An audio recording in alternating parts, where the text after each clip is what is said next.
జర్నలిస్టులపై జరుగుతున్న వేధింపులు, దాడులు రక్షణ కల్పించేందుకు సుప్రీంకోర్టు ఇచ్చిన తీర్పును కేంద్ర రాష్ట్ర ప్రభుత్వాలు అమలు జరపాలని తెలంగాణ మాదిగ జర్నలిస్టు ఫోరం రాష్ట్ర అధ్యక్షుడు బూర్గుల నాగేందర్ మాదిగ కోరారు. ఫిబ్రవరి 6న ఢిల్లీలోని జంతర్ మంతర్ వద్ద సంఘం ఆధ్వర్యంలో నిర్వహించే ధర్నా కార్యక్రమం కరపత్రాన్ని సూర్యాపేట జిల్లా కేంద్రంలో ఆవిష్కరించారు. ఈ కార్యక్రమంలో జర్నలిస్టులు బల్దాస్ ప్రవీణ్, వస్కుల జయరాజ్, రెడ్డి భిక్షం, కనుకు రవి, మామిడి శ్రావణ్ కుమార్, వడ్డే వెంకయ్య, మామిడి శంకర్, గుడిపూరి ప్రభాకర్, నందిపాటి సైతులు తదితరులు పాల్గొన్నారు.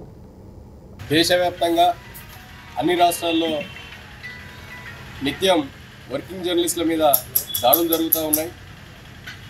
ఇటీవల సుప్రీంకోర్టు ఒక జడ్జిమెంట్ ఇవ్వడం జరిగింది. ఎవరైతే జర్నలిస్టులను బెదిరించినా, వారిపై దాడులు చేసినా 5 సంవత్సరాల కఠిన కారాగార జైలు శిక్షతో పాటు 50,000 రూపాయల జరిమానా విధించబడుతుందని చెప్పి గౌరవ సుప్రీంకోర్టు తీర్పునిచ్చినప్పటికీ కూడా ఇవాళ తెలుగు రాష్ట్రాల్లో, దేశవ్యాప్తంగా అన్ని రాష్ట్రాల్లో కూడా జర్నలిస్టుల మీద దాడులు జరుగుతూ ఉన్నాయి.